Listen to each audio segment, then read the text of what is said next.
다니엘서 10장 14절.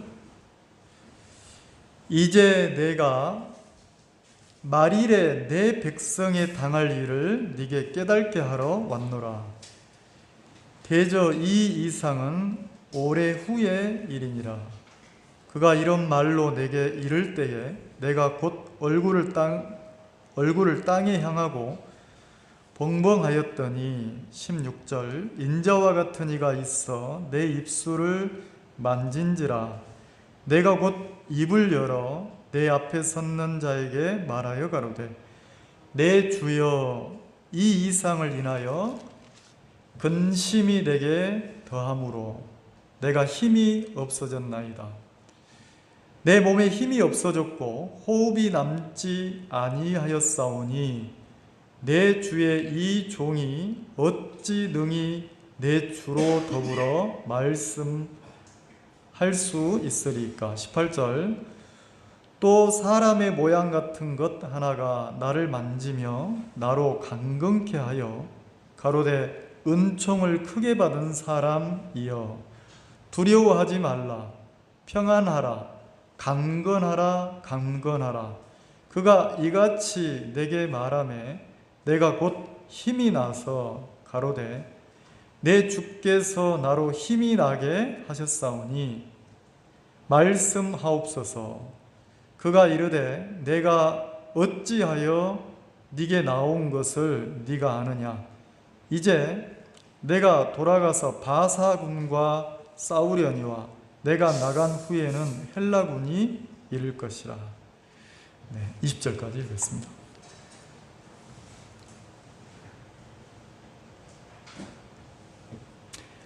다니엘서 20장은 좀 이렇게 다니엘의 마음을 좀 이렇게 많이 표현이 돼 있어요. 그래서 다니엘이 그 바벨론 포로로 15살쯤에 끌려가서 거의 70년이 됐어요. 15살 때 끌려가서 한 67년 이 정도 됐으니까 세월이 많이 지났죠. 근데 어느 날 성경을 읽는데 그 자기가 나이가 먹고 이제 나이가 한 80이 넘었으니까 이렇게 이제 세월이 지났으니까 고향이 그리울 거 아닙니까? 자기가 태어난 곳, 자기 친구들이 있고 추억이 있고 15살쯤 되면 어릴 때 추억들이 굉장히 많을 거 아니에요. 제가 어느 지역에 사역할 때인데 소경자매님이에요. 소경자매님인데 소경이 전도를 하면 교회에 누가 오냐면 소경들이 와요. 맹인분들이 전도를 하시잖아요. 그러면 유유상종이니까 맹인분들이 막 오시는 거예요. 한날은 그 자매님이 전도를 해서 남자분이 구원을 받았어요. 근데 이분도 이제 소경이신 거죠. 제가 여쭸어요. 아니 어떻게 해서 시력을 잃게 됐습니까? 하고 물으니까 목사님, 내가 이렇게 살아있는 게 기적입니다. 어느 날 사고로 시력을 잃었다는 거죠. 근데 문제는 시력을 잃는과 동시에 완전히 세상이 바뀌더래요. 자기 세상이. 지금까지는 자기 눈으로 보고 느끼고 보이는 대로 이렇게 한 발 한 발 인생을 살아갔는데 시력을 딱 잃으니까 한치 아무것도 안 보이더라는 거예요. 그냥 깜깜한데 새로 배워야 된다는 거지. 삶을 눈으로 보고 걸어가고 이렇게 사는 게 아니고 이제는 더듬더듬해서 감각으로 살아가야 된다는 거예요. 그리고 귀로 듣고 이렇게 자꾸 살아가야 된다는 거지. 근데 그렇게 사고가 나서 그 몇 년 동안은 계속해서 뭐가 찾아오냐면 절망감이 찾아오더래요. 이렇게 살아서 뭐하나? 이렇게 사는 인생에 무슨 의미가 있나? 차라리 내가 죽자, 차라리 내가 죽자, 이 마음이 참 많았다는 거예요. 그래서 절망 속에 살다가 이제 마음에서 눈이 없어도 내가 살 수 있는 그 단계가 오니까 지금은 이제 내가 소망으로 사는데 이제는 내가 목사님 말할 수 있습니다. 내가 수년 동안을 언제 죽어야 되나? 내가 언제 죽어야 되나? 내가 살아서 뭐하나? 이 절망 속에 살았는데 지금은 보이지 않는 것에 대해서 답답함은 있지만 보이지 않는 것과 내가 살아가는 것은 별 의미가 없구나. 보이지 않아도 살 수 있구나. 그러면서 무슨 얘기를 하시냐면 목사님이나 교회 성도분들이 내가 진짜로 안 보이는 줄 아는데 다 봅니다. 그래요. 그럼 시력이 좀 남아 있습니까? 아이고, 목사님이 아직도 사물을 눈으로만 보시네. 만져보고 들어보고 느껴보고 다 보는 겁니다. 우리 맹인들도요, 다 단풍 구경 가고요, 다 간다, 꽃 구경 간다는 거예요. 이해 가십니까? 아니, 안 보이는데 꽃 구경 가면 뭔 의미가 있어요? 근데 간대요. 가을철 되면 단풍 구경 가고. 그때가 깜짝 놀랐어요. 아니, 뭐가 보여야 단풍 구경을 가지. 근데 눈으로만 보는 게 아닙니다. 그거는 너무 단계가 낮은 겁니다. 느낍니다. 느껴. 그래서 단풍을 눈으로만 보는 게 아니고 자기들은 가을이 되면 막 그 아름답게 물든 단풍을 느낀대요. 느끼고 만져보고. 그래서 이분들은 뭐라고 하냐면, 가까워지면 뭐라고 하냐면, 목사님 실례하지만 제가 한번 만져봐도 됩니까? 얼굴을 만져요. 이렇게 얼굴을 만지거든요. 잘생겼다. 딱 만지고, 못생겼다, 잘생겼다 만지고 어떻게 아시나 봐요. 그럼 이제 다니엘 10장은 어떻게 보면 그 눈 뜨기 전에, 그 소경이었던 분이 눈 뜨기 전에 언제 죽을까 이런 것처럼 다니엘의 마음이, 요 배경이 굉장히 슬퍼하고 답답해 할 때예요. 왜냐하면 이 다니엘서 10장은 큰 전쟁에 관한 계시를 하나님이 보여줬단 말이에요. 큰 전쟁에 관한 계시. 근데 그 큰 전쟁이 누구를 향한 전쟁이냐면, 네가 기도하는 네 민족, 네 백성들, 그러니까 이스라엘 민족, 그 예루살렘에 닥칠 큰 전쟁이라는 거죠. 근데 이 10장에서는 이 전쟁의 그 개념이 좀 바뀌어요. 사람들이 왕과 왕의 전쟁이라고 표현이 되는 게 아니고 악한 영과 하나님의 싸움이다, 이렇게 이야기를 한단 말이에요. 다니엘에게 하나님이, 주님이 나타나서 뭐라고 하시냐면, 이 큰 전쟁이 있을 건데 앞으로, 자 14절 한번 보세요. 10장 14절 같이 한번 읽읍시다. 시작. 이제 내가 말일에 네 백성에 당할 일을 네게 깨닫게 하려 왔노라. 자, 뭐냐면 말일에니까 세상 끝에 누가 네 백성이 당할 일을 너에게 보여주려고 왔다는 거예요. 대저 이 이상은 오래 후의 일이라. 지금은 네가 이 이상을 지금 보는데 네 나라, 이스라엘 나라의 이 일이 이루어지기까지는 오랜 시간이 흘러야 된다는 거죠. 그럼 언제 일입니까? 네 나라, 네 민족, 네 백성 이스라엘에게 이루어질 일이니까 오랜 후에 세월이 흘러서 이스라엘 민족에게 있을 일을 누구에게 보여줬습니까? 다니엘에게. 그럼 지금을 기점으로 삼으면 지금이 2025년, 2000년 되잖아요.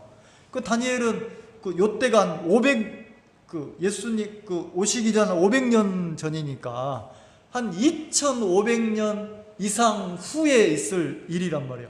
앞으로 있을 일, 이걸 보여줬다는 거죠.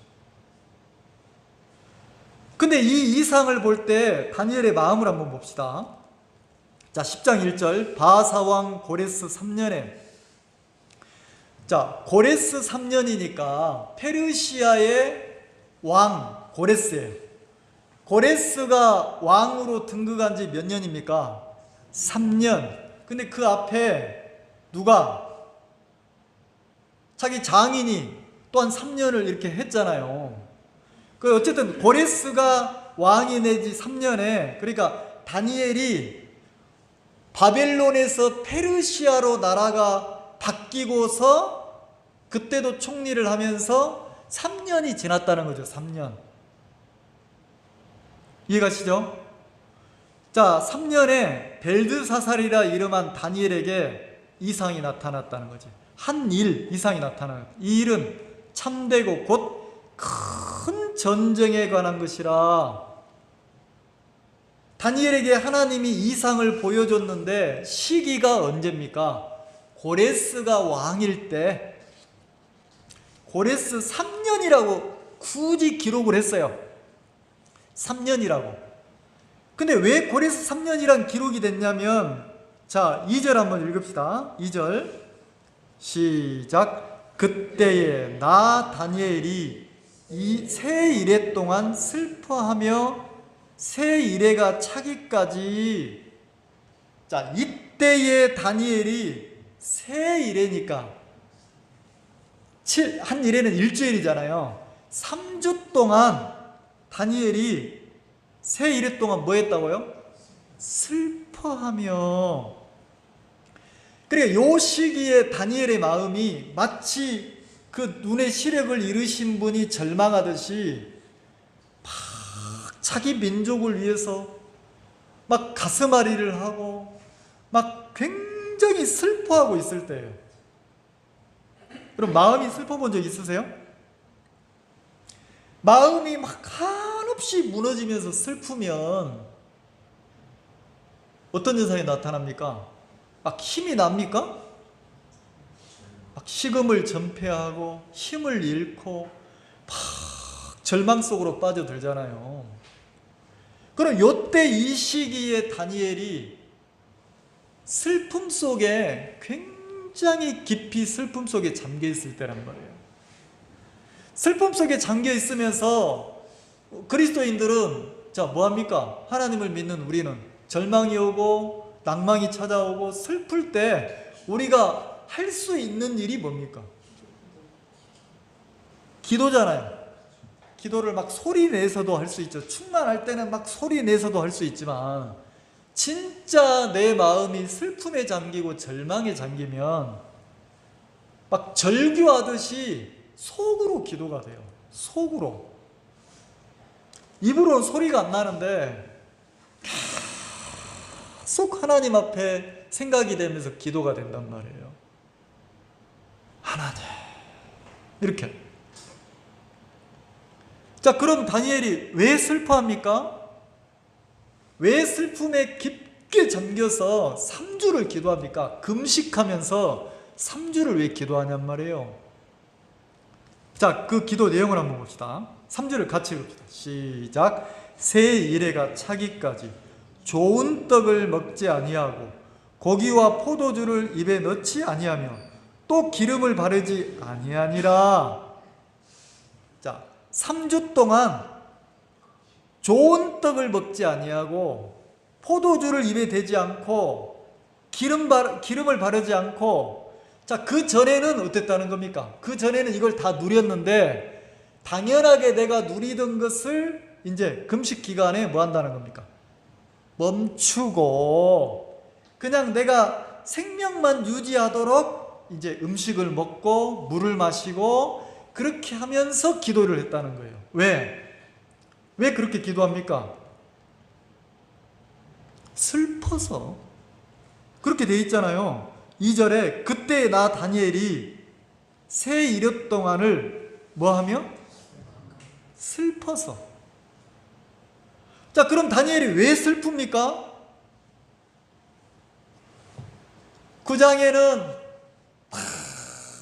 그 10장 전에는 뭐 했습니까?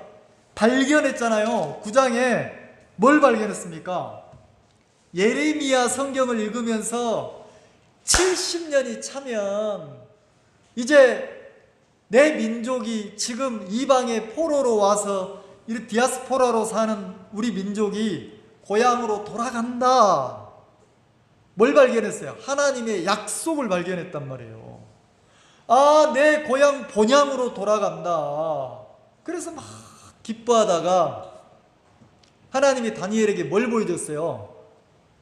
야, 내가 내 백성 이스라엘을 향해서 내가 선택한 내 민족 그 예루살렘 내 땅 성을 향해서 내가 가진 내 뜻을 너에게 보여줄게. 70년이 차면 너희들이 고향으로 돌아간다. 그리고 성벽과 도시와 성전을 다시 재건한다. 다시 재건한다는 것은 하나님 앞에 다시 예배가 시작되고 찬양이 시작되고 하나님을 섬기고 하나님을 노래하며 경배하는 이스라엘 민족의 본분이 뭐 한다는 겁니까?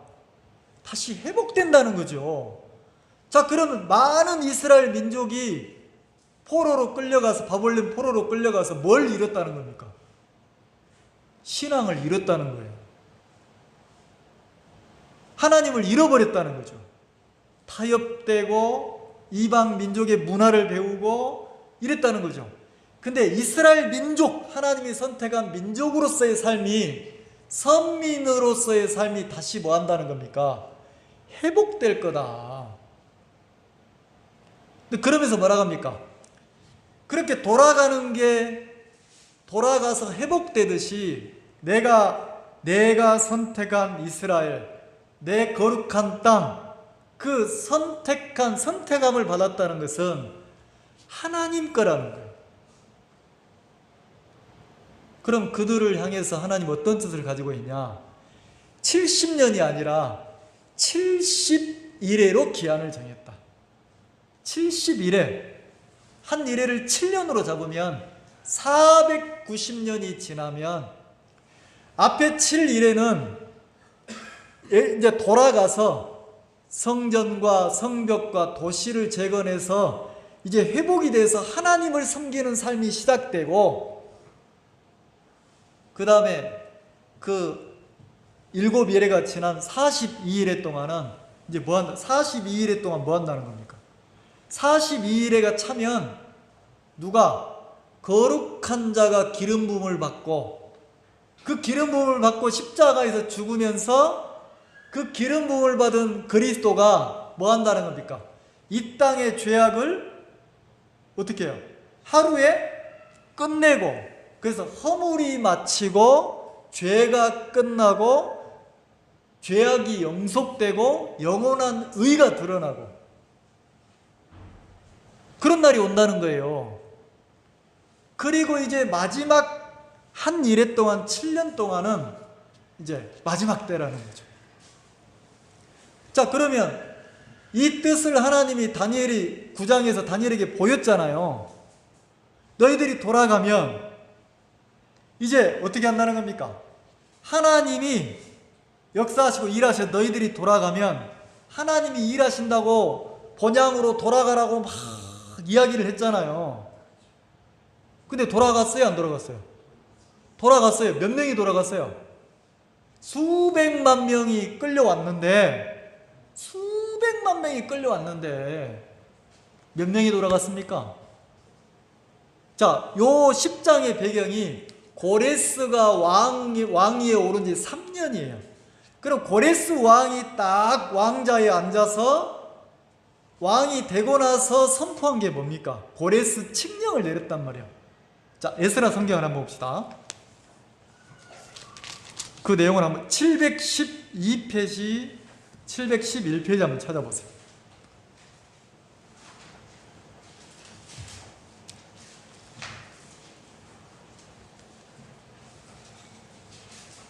자, 고레스 왕이 페르시아 왕에 딱 오름과 동시에 명령을 내렸어요. 조서를 내렸단 말이에요. 자, 에스라 1장 1절 바사왕 고레스 원년에, 자, 이 말이 뭡니까? 고레스가 왕이 되던 해에 여호와께서 예레미야 입으로 하신 말씀을 응하게 하시려고 자, 하나님의 예레미야 선지자를 통해서 뭐 했습니까? 70년이 차면 누가 지금은 고향을 잃고 포로로 끌려와서 종생활하는 너희들은 원래 누구를 섬기는 백성이에요? 누가 선택한 민족입니까? 하나님이 선택해서 누구를 섬기라고?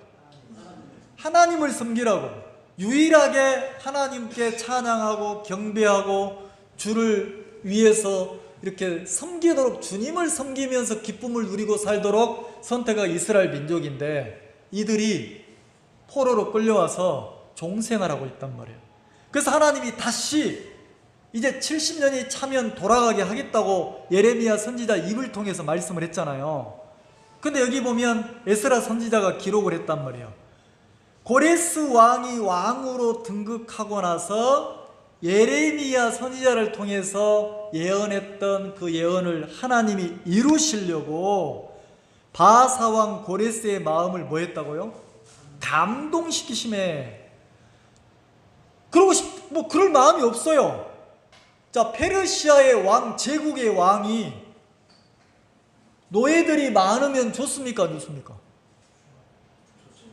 군사들이 많으면 좋아요, 안 좋아요? 많잖아요. 근데 갑자기 무슨 마음이 들었는지, 야야야, 너들 다 고향으로 돌아가라. 특히 유대 민족들, 너희들은 예루살렘으로 돌아가라. 왜? 너희들은 하나님을 섬겨야 될 민족이야. 여기 있으면 안 돼. 돌아가라. 그 마음이 막 일어난 거예요, 고레스 왕 마음에. 근데 누가 그렇게 했다고 합니까? 하나님께서 바사 왕 고레스의 마음을 감동시키심에 그랬어요. 그래, 고레스가 내가 이 제국의 왕이 된 것이, 내가 이 나라의 주인이 된 것이 하나님 때문이구나. 감동을 받았단 말이에요. 그러면서 무슨 마음을 가졌습니까? 돌려보내고 싶은 마음이 들었어요. 돌려보내고 싶은 마음이. 왜 그런 마음이 자꾸 일어납니까? 70년이 딱 차니까 누가 일을 해요? 하나님이 그 마음에 감동을 막 주니까. 그러니까 이게 복음을 섬기는 것도 그래요. 이상하죠? 내가 나를 보면 내가 하나님 앞에 물질을 들여서 물질로 하나님을 섬기기에 합당한 사람입니까? 진짜 합당치 않은 사람입니까? 내가 내 몸을 들여서 사랑의 수고를 하면서 막 봉사할 때, 우리가 어떤 형제님 유튜브 올리면 다 교회에서 형제님들이 뭐라고 합니까? 사랑의 수고에 감사를 드립니다 이러잖아요. 교회 합당한 예절로 막 인사를 하잖아요. 그러면 우리가 신앙하면서 나를 한번 보면, 내가 나를 조금씩 보면 어때요? 내가 복음을 섬기기에 합당합니까? 내가 하나님을 섬기기에 합당한 마음을 가졌습니까?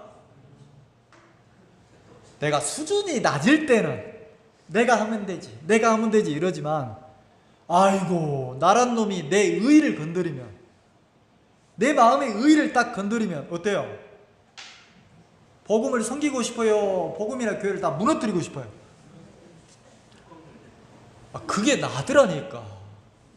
그러면서 깨달아진 게 뭐냐면, 그럼 지금까지 내가 복음의 일을 하고 사랑의 수고를 하고 내가 교회를 섬긴 게 내 스스로입니까? 주님이 나를 감동시켜서 한 겁니까? 뭐 하려고? 뭐 하려고? 영광 받고 싶어서 하나님이. 누구에게? 보니까 그 마술하는 사람들이 이렇게 해가지고 컵에다가 아무것도, 컵 딱 가지고 있다가 아무것도 없다고 막 보여주는 거예요. 그러다가 뿅뿅 하더니 짠 하니까 막 주스가 쫙 나와. 원래 없었는데 막 나와. 그럼 깜짝 놀랍니까, 안 놀랍니까? 놀라죠? 그럼 신앙을 조금 배우면 배울수록 뭐가 나옵니까? 아, 내 속에는 하나님을 섬기기에 합당치 않은 나를 먼저 보는 거예요. 근데 이런 나를 들어서 자꾸 누구를 섬기라고 합니까? 복음을 섬기고 하나님을 섬기도록 하나님 이끌어 갑니까, 안 갑니까? 그럼 이거는 원래 내 겁니까? 하나님에서 온 겁니까? 그럼 누구에게 영광을 돌려야 돼요? 내가 했답니까? 주님이 나를 통해 일했답니까? 자, 우리는 뭘 뭘 갖냐면 마음이 신앙하면서 야, 내가 이 나라의 왕 된 것 하나님의 은혜구나. 내가 이 나라를 다스리고 있는 것 이거 하나님의 지혜구나. 어디서부터? 마음에서부터. 그게 신앙인이라는 거죠. 자, 그러면 고레스 왕 마음을 하나님이 그렇게 감동시켰다는 거예요. 그럼 원래 고레스는 그 이스라엘 백성들을 돌려보낼 만한 사람이 아니에요. 포로를 놓아줄 만한 사람이 아니에요. 더 붙잡고 싶고 더 모으고 싶지, 왕이니까. 근데 하나님이 고레스 마음을 딱 감동시키니까 어떻게 합니까? 왕명을 딱 내려가지고 조서를 내려서 어떻게 합니까? 법으로 딱 인장을 찍어가지고 돌려보내라는 거죠. 그러면서 뭐라고 해요? 공포를 냈어요. 온 나라에 공포도 하고 조서를 내려 가로되. 자, 공포하고 조서를 내렸으니까 법으로 딱 정했단 말이에요. 자, 2절 같이 읽읍시다. 2절 시작. 바사왕 고레스는 말하노니 하늘의 신 여호와께서 세상 만국으로 내게 주셨고 나를 명하사 유다 예루살렘에 전을 건축하라 하셨나니. 자, 하나님께서 이 제국을 나에게 뭐 했다? 주셨다. 그 이방 나라의 왕이 하나님이 내게 주었다. 그렇게 깨달더란 말이에요. 그러면서 뭐라 합니까? 있을 수가 없는 일이야. 기적이잖아. 있을 수가 없는 일. 포로들을, 이스라엘 민족을 돌려보내면서 뭐 하라고 그래요? 예루살렘에 뭘 건축하라고요? 예루살렘이 지금 어떻게 됐는데? 다 무너지고 불타고 회파되고 하나님을 섬길 수 있는 기초가 다 무너졌는데 뭐 때문에? 이스라엘 민족의 죄 때문에. 그 죄가 하나로 요약하면 뭡니까? 우상 숭배한 것 때문에. 우상 숭배했다는 것은 마음을 누구에게 줬다는 겁니까? 껍데기는 하나님을 섬기는 아브라함이 후손인데 이스라엘 백성들이 마음을 하나님에게 줬습니까? 바알에게 줬습니까? 바알이 어떤 신입니까? 내 육체를 풍요롭게 하고 잘 살게 하고 이 세상에서 잘 먹고 잘 살게 하는 게 바알 신이거든요. 육체를 위한 신. 그러면 이스라엘 백성들이 하나님을 섬기는 사람이라면 이 땅에서 내가 잘 먹고 잘 살면서 육체를 이렇게 위해 사는 게 아니고 하늘의 소망을 두고 하나님 앞에 하나님의 영광을 돌리는 삶을 살아야 되는데 껍데기만 남고 그들의 마음이 하나님을 떠났습니까? 안 떠났습니까? 떠났잖아요. 심지어는 왕도 말씀을 칼로 베가지고 화로 속에 던져서 다 불태웠어요? 안 불태웠어요? 말씀을 경히 여겼다는 거. 하나님을 마음에서 아주 경히 신앙을, 믿음을, 주를 섬기는 것을 천하게 여겼다는 거예요. 그럼 마음에서 뭐가 커졌다는 겁니까? 세상이, 바알이, 육신이 내가 커져 있고 하나님을 버렸다는 거죠. 그렇게 된 결과로 어떻게 했습니까? 하나님이 다 흩었어요? 안 흩었어요? 흩었죠? 근데 70년이 차고 나서 돌아오게 했어요. 고레스를 통해 돌아와서 뭘 하라고 합니까? 네가 살 집을 지어라. 너 잘 먹고 잘 살아야 된다. 이렇게 했습니까? 이방 왕이 뭐라고 그래요? 돌아가서 예루살렘을 재건하고 성전을 재건하고 도시를 재건하고 자 뭐부터 건축하라고 그래요? 그래서 영국에서 그 미국을 그 아메리칸을 만들 때 그리스도인들이 반드시 도시를 만들면 뭐부터 짓습니까? 여기서 나온 거잖아요. 여기서 신앙부터 회복하라는 거예요. 하나님이 고레스를 통해서 전을 건축하라는 거예요. 그러면서 3절에 뭐라고 말해? 기가 막힌 말을. 자, 읽어보세요. 시작. 이스라엘의 하나님은 참신이시라. 너희 중에 무릇 그 백성된 자는 다 유다 예루살렘으로 올라가서 거기 있는 여호와의 전을 건축하라. 자, 고레스 왕이 뭐라 합니까? 너희 중에 무릇 그 백성된 자는, 그랬어요. 지금 누구 보고 얘기합니까? 지금 페르시아 제국에 끌려온 포로들 중, 자기 포로들 중에, 너희들 중에, 유대인들 너희들 중에 잘 들어라. 만약에 너희들 중에 진짜 너희가 여호와 하나님의 백성인 사람은, 그럼 뭐 하고 싶은 사람입니까? 돌아가서 누구를 섬기고 싶은 사람?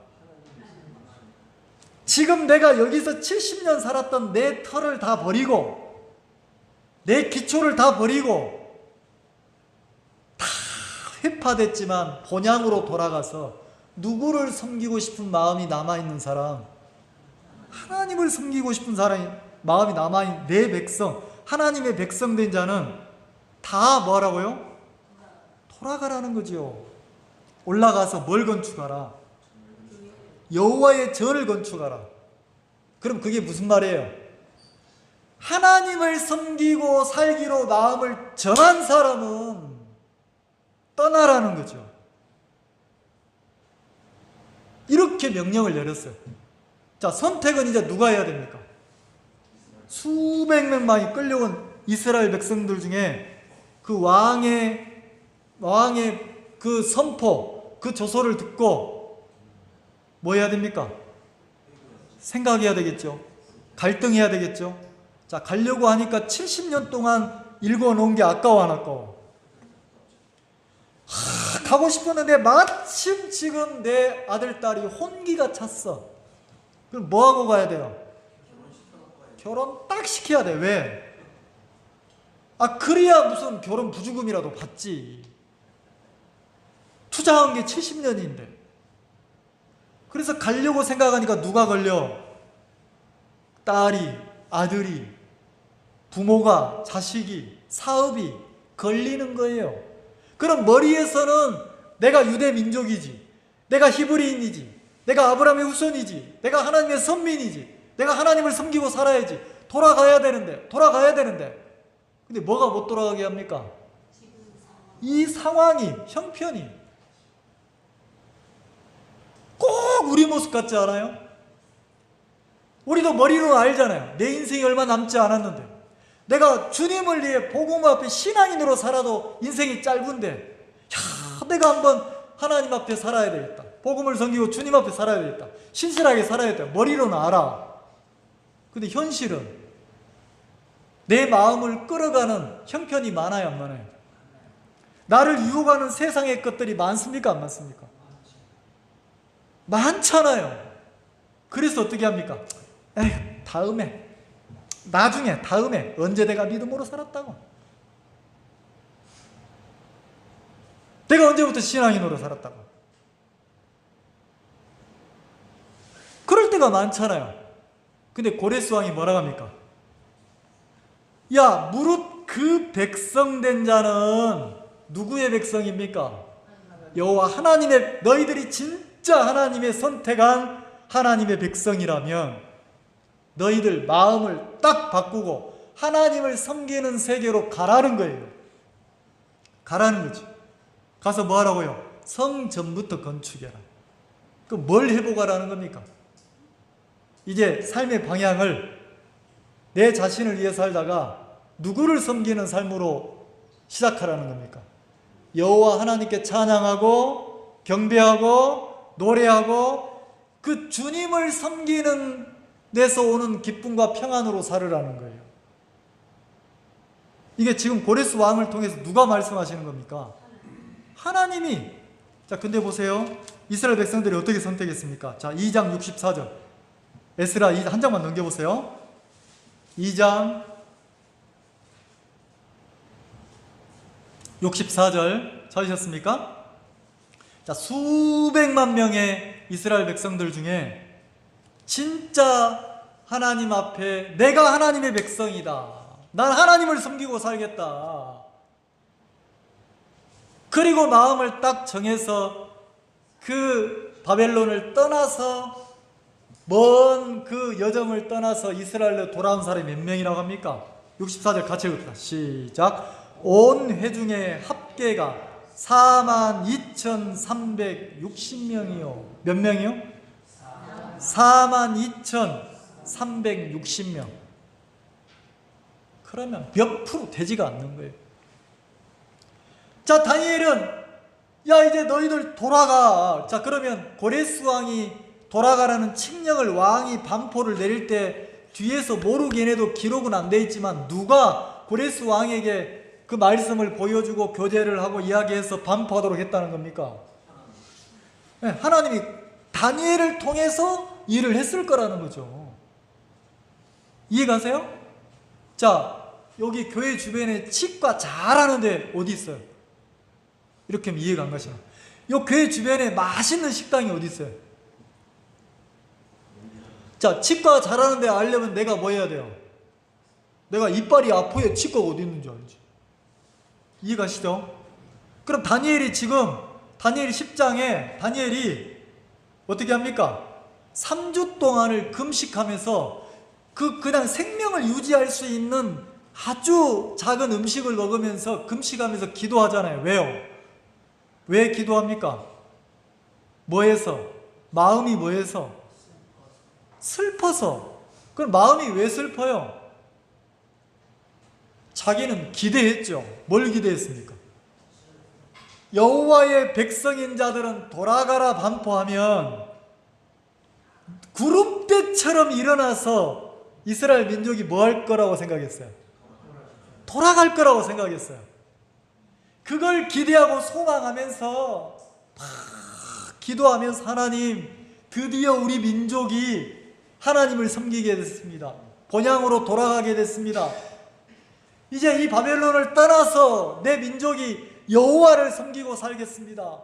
그러면서 막 기대하면서 어떻게 고레스 왕에게 하나님의 뜻을 전달하고 막 교제하고 이야기를 했는데, 이거는 성경에 기록되지 않았지만 다니엘이 진짜 막 쪽팔렸을 거예요. 애들 말로 쪽팔렸을 거예요. 왜?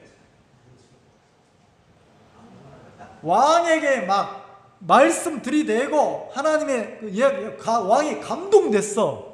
근데 몇 명이 돌아갔어요? 42,360명. 몇백만 명 중에. 그러니까 진짜 티끌만큼 돌아간 거잖아요. 그러면 누구만 충만했어 지금? 다니엘만 충만했고 백성들은 돌아갈 의지가 있어요 없어요? 그러니까 백성들은 하나님을 섬기고 살겠다는 마음을 정한 사람들이 있어요 없어요? 껍데기는 유대인인데 히브리인인데 없는 거예요. 그러니까 그렇게 기대했던 다니엘의 마음이 뭘로 바뀝니까? 슬픔으로 바뀌어야 안 바뀌어요? 막 슬픈 거예요. 왜?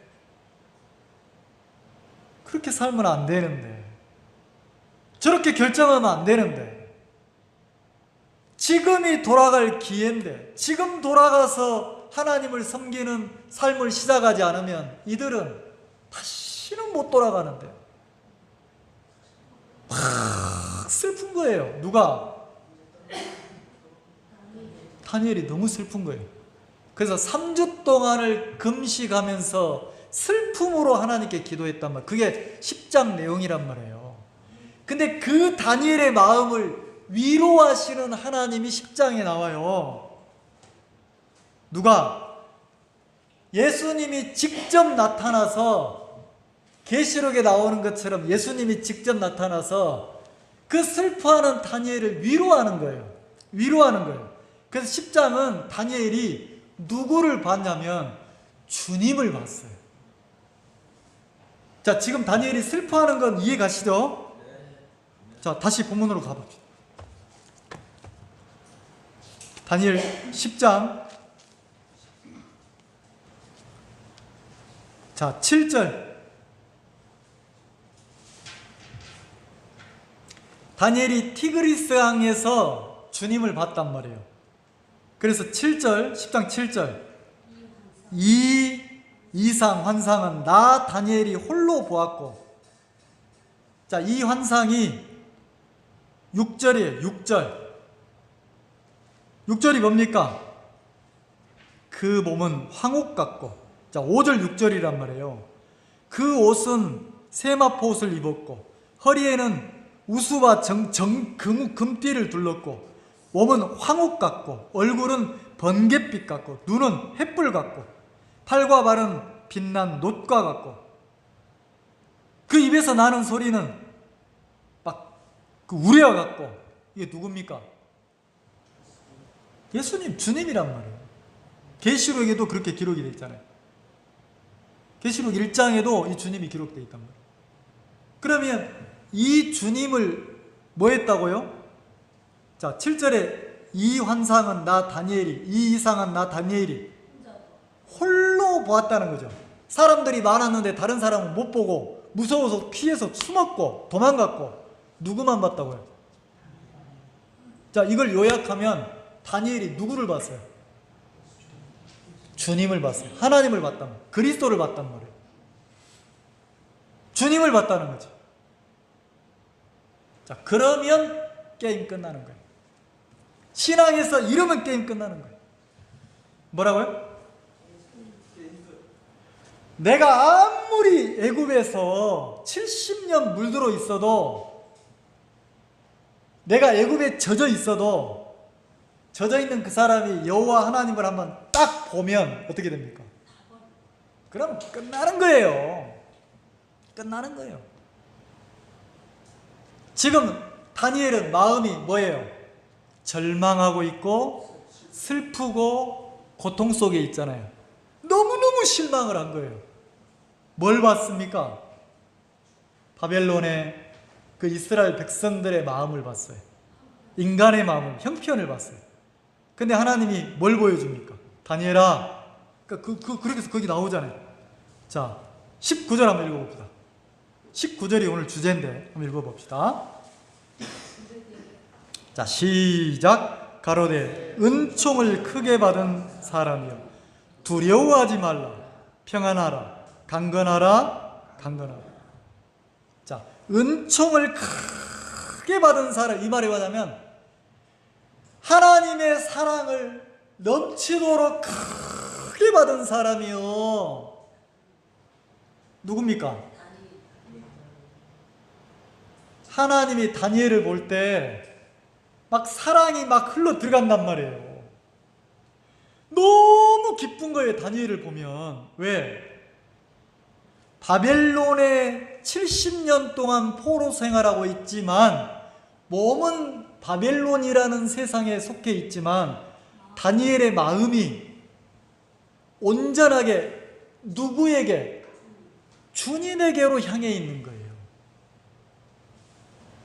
그리고 계속해서 자기 민족을 위해서 하나님을 섬기는 것을 회복해서 다시 주를 찬양하고 노래하고 경배하는 은혜를 입혀달라고 기도하고 있는 거예요. 지금도 왜 슬퍼합니까? 자기 때문에 슬퍼합니까? 자기 막 먹고 사는 거 자기 신변 때문에 슬퍼합니까? 그 돌아가지 않는 그 자기 민족 때문에 슬퍼합니까? 그런 다니엘을 하나님이 어떻게 합니까? 크게 은총을 크게 입었다는 것은 하나님의 사랑을 넘치도록 크게 받고 있는 사람아, 이 소리예요. 그러면 자, 우리가 하나님의 신앙하면서 하나님의 은혜를 입혀달라고 기도할 때 있죠. 하나님 도와주세요. 하나님 은혜를 입혀주세요. 하나님 나를 좀 기억해 주세요. 그럼 우리 마음을 한번 살펴봐야 돼요.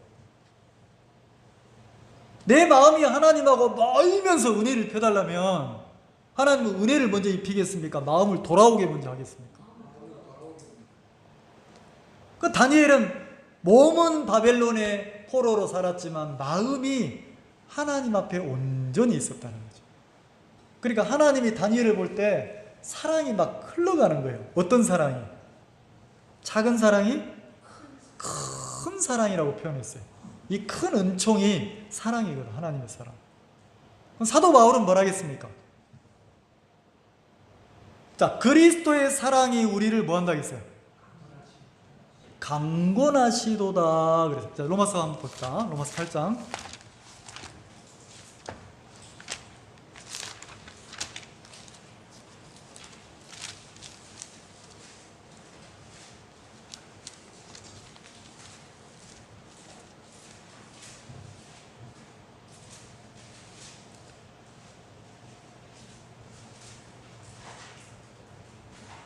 자, 로마서 8장 31절 한번 보겠습니다. 찾으셨나요? 그런즉 이 일에 대하여 우리가 무슨 말하리요? 만일 하나님이 우리를 위하시면 누가 우리를 대적하리요? 자, 만일 하나님이 우리를 위하시면, 자, 그럼 게임 끝납니까? 안 끝납니까? 자, 내 사업에 하나님이 도우시면 끝나요? 안 끝나요? 어떤 분이, 목사님, 이제 큰일 났습니다. 내 사업도 안 될 거고요. 내 사랑하는 우리 손자, 손녀, 우리 애들, 이제 우리 아들 어떻게 합니까? 나는 보이는데, 뭐가 보여? 저분 사업 속에 하나님이 막 돕는 게 보이는데. 자, 그러면 세상이 어려워져도 하나님이 그분의 사업 속에 돕고 일하시면 속된 말로 끝나요, 안 끝나요? 염려할 거 있어요, 없어요? 슬퍼할 거 있어요, 없어요? 하나님이 그분의 사업을 위하시면, 하나님이 그분을 위하시면 이 소리잖아요. 자, 그러면 자, 하나님이 우리를 위하시면 뭐라고 되어 있어요?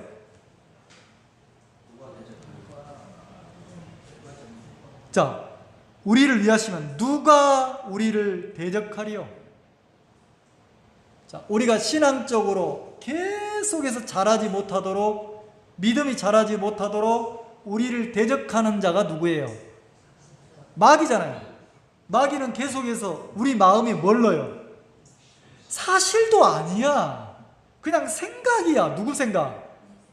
자기 생각일 뿐이에요. 누가 넣어준 생각입니까? 참 희한하죠. 부모는, 자식을 낳으면 부모는 진짜 막 그 자식 참 대단하죠. 우리 교회도 어떤 자매님이 늦게 어렵게 그 아이를 가졌어요. 근데 이 자매님 뭐라고 하냐면 간증하면서 그러잖아요. 나는 세상에 이렇게 예쁜 애는 처음 봤대. 그리고 그 아이가 이제 커가지고 안기에 버겁거든요. 남자애라. 근데 하나도 안 무겁대. 왜요? 왜? 자기 아들을, 자기 자식을 사랑하는 마음이, 아들을 위하는 마음이 엄마 마음에 큽니까? 안 큽니까? 크잖아요. 자, 그러면 하나님이 우리를 위하고 계시는데 우리를 위하시는 그 하나님의 사랑이 멈춘 적이 있어요? 없죠. 근데 누가? 대적자 마귀가 뭐예요? 마귀는 뭐 하는 자입니까? 자, 요한복음 8장 44절에 뭐라고 그래요? 저는 거짓말장이에요. 거짓말장이에요. 거짓을 말할 때마다 진짜인 것처럼 말한다잖아요. 그럼 마귀가 계속 거짓말을 해서 꼭 내 생각 같아. 그러면서 뭐 하겠습니까? 믿음에서, 자, 교회에서 멀어지고 믿음에서 떠나고, 근데도 생각은 뭐예요? 이 말 이해가세요? 대적자가 그런다면, 대적자가 지금 내가 가지고 있는 생각이 내 생각이 아닐 수도 있다는 걸 생각해야 돼요.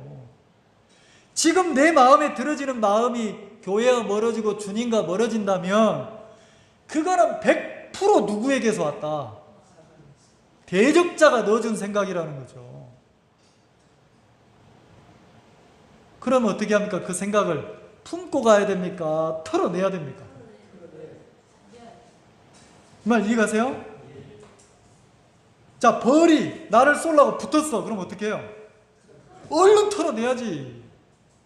쏘여가지고 그 독에 막 퍼져가지고 죽을락 하지 말고. 대적자가 그런단 말이에요. 32절 같이 읽읍시다. 시작. 자기 아들을 아끼지 아니하시고 우리 모든 사람을 위하여 내어주시니가 어찌 그 아들과 함께 모든 것을 우리에게 은사로 주지 아니하시겠느냐. 하나님이 독생자 외아들 예수 그리스도도 독생자 외아들 그 아들도 아끼지 않고 우리를 죄에서 구원하려고 내어줬습니까? 안 내줬습니까? 그런 분인데 우리를 위해서 뭐 아낄 게 있어요, 하나님이? 그 말은 하나님이 나를 위하실 때 어떻게 한다는 겁니까? 조건 없이 나를 사랑한다는 거예요. 조건 없이. 그러면 지금 내가 기도하면 하나님이 우리 기도를 듣습니까? 안 듣습니까? 내가 하나님을 찾으면 하나님이 내 기도를 들어야 안 들어요? 도우신다고 돼 있는 거예요. 근데 자꾸 대적자가 뭐라 합니까? 누구만큼은, 지금 나만큼은 마치 내가 하나님하고 멀고 교회하고 멀고 신앙하고 멀리 지내서 세상 사람인 것처럼 사는 게 정상인 것처럼 속입니까? 안 속입니까? 자, 바울이 뭐라 합니까? 33절 누가 등이 하나님의 택하신 자들을 송사하리. 누가 하나님이 택한 사람들을 다 고소하냐는 거지. 의롭다 하시는 이는 누구라고요? 자, 나를 보고 하나님이 뭐라고 그래? 의롭다. 이상하죠? 내가 허물도 많고 죄도 많고 연약한데 내 죄를 내가 기억나는데 하나님이 내가 예수님을 믿는다면, 내가 예수님을 구주로 영접했다면 하나님이 나를 보고 죄인이라 합니까? 의롭다고 합니까? 자, 나는 내 죄가 기억이 나야 안 나요? 나는 내 죄를 알아요, 몰라요? 알죠? 근데 내가 예수님을 믿었어. 예수님이 십자가에서 내 죄값을 영원히 치렀다는 걸 믿었어. 그러면 하나님은 나를 보고 뭐라고 합니까? 죄인이라고 합니까? 의롭다고 합니까? 자, 의롭다는 말은 내 죄값이 영원히 치러져서 내 죄가 영원히 사해졌다는 소리입니까? 조금 남았다는 소리입니까? 이 말 이해가세요? 지금 여기서도 여러분들이 이걸 안 믿는 사람은 예수님은 십자가에서 여러분의 죄를 영원히 씻었어요. 다만 여러분들이 그걸 안 믿고 내가 짓는 내 죄를, 기억나는 죄를 내가 붙잡고 있을 뿐이에요. 자, 십자가는 뭡니까? 죄에 대한 저주예요. 죄에 대한 저주는 뭡니까? 사망. 죄값인 사망을 치러지는 거예요. 그러면 우리 죄를 위해서, 내 죄를 위해서 예수님이 대속제물, 내 죄 때문에 나를 대신해서 예수님이 십자가에서 못 박혀 죽었어요, 안 죽었어요? 그럼 십자가는 내 죄가 영원히 뭐한 곳입니까? 끝난 곳이에요. 그 다니엘 9장의 죄가 끝나고, 자, 허물. 내가 하나님 앞에 나를 세우게 내가 허물이 많아요, 안 많아요? 근데 그 허물이 맞춰진다는 거지. 죄가 끝나진다는 거지. 죄악이 영속된대요. 내 죄나 악이 영원히 속해진다는 거죠. 그 말은 영원한 죄값을 치렀다는 거예요. 누가? 예수님이. 그래서 하나님이 우리를 보고 뭐라고 합니까? 의롭다 그러는 거예요. 그러면 내가 하나님보다 더 잘났다고, 나는 죄가 기억나는데요, 나는 죄가 있는데요, 나는 죄가 있는데요, 작년 여름에 지은 죄를 내가 기억하는데요. 내게 속한 모든 죄는, 내 과거, 현재, 미래의 모든 죄는, 옛날에 지었던 죄나 지금 짓는, 미래에 짓는 죄, 모든 죄는 십자가에서 죄값이 치러졌어요, 안 치러졌어요? 치러졌죠? 그것을 내가 믿음으로 받아들이면 그 사람 보고 하나님은 뭐라고 합니까? 의롭다. 이건 뭐냐면 판결이에요, 판결. 판결을 내렸다는 거죠. 의롭다. 재판장 되시는 하나님이 의롭다고 판결을 내리면 그러면 이제 끝납니까? 사건이 끝납니까? 안 끝납니까? 끝난다는 거예요. 자, 누가 정죄하리요? 죽으실 뿐 아니라, 자, 34절에 누가 정죄하리요? 자, 나를 더 이상 죄 있다고 정죄할 자가 있어요, 없어요? 없죠. 내가 허물 있다고 정죄할 자가 있어요, 없어요? 없어요. 근데 누가 정죄합니까? 마귀가 뭘 넣어서? 생각을 넣어서. 누구 생각을 믿도록? 내 기억, 내 생각을 믿도록. 하나님은 독생자 아들 예수 그리스도를 십자가에 못 박으면서까지 우리 모든 죄를 영원히 씻어놨는데 그 예수 그리스도의 공로를 못 받아들이도록 누구를 믿도록 합니까? 나를 믿도록, 내 생각을 믿도록. 그래서 뭐라 합니까? 죽으실 뿐 아니라 예수님이 죽고 3일 만에 다시 부활을 했어요, 안 했어요? 살아나신 이는 그리스도 예수시니 그는 하나님 우편에 계신 자요. 우리를 위하여 뭐 하신 자다? 우리를 위해서 예수님이 계속 뭐 한다고요? 간구하신다는 거죠. 우리를 위해서. 누가 계속해서 사랑과 긍휼을 베풀도록 하나님의 사랑이 끊이지 않도록 예수님이 간구한다는 거예요. 이해가시죠? 자, 그리고 본문에 돌아봅시다. 자, 그러면 다니엘이 큰 은총을 입었대요. 그러면서 뭐라 합니까? 다니엘을 향해서 하나님이 뭐라 합니까? 너는 크게 은총을 받은 사람이다. 크게 은총을. 하나님의 사랑을 어떻게 받았다고요? 크게 받은 사람이라는 거죠. 그리스도의 사랑이 우리를 강권하시도다. 자, 하나님의 사랑이 여러분 속에 크게 흘러들어오고 있습니까? 그 하나님의 사랑이 크게 들어오면 뭐가 이루어집니까? 다니엘 마음에 이루어진 것처럼 두려워하지 말라. 자, 다니엘은 지금 두렵잖아요. 평안이 깨졌잖아요. 그러니까 몸도 어떻게 해요? 금식하면서 힘들잖아요, 노인이. 근데 하나님 뭐라 합니까? 두려워하지 말라. 그 다음에 뭐하라? 평안하라. 그리고 뭐하라? 강건하라. 강건하라. 네가 보고 있는 거 진짜 아니야. 이제 마지막 그때에 내가 내 백성, 내 예루살렘, 그 내 땅을 위해서, 이스라엘을 위해서 누가 싸우겠다는 겁니까? 자, 거기 그렇게 기록되어 있잖아요.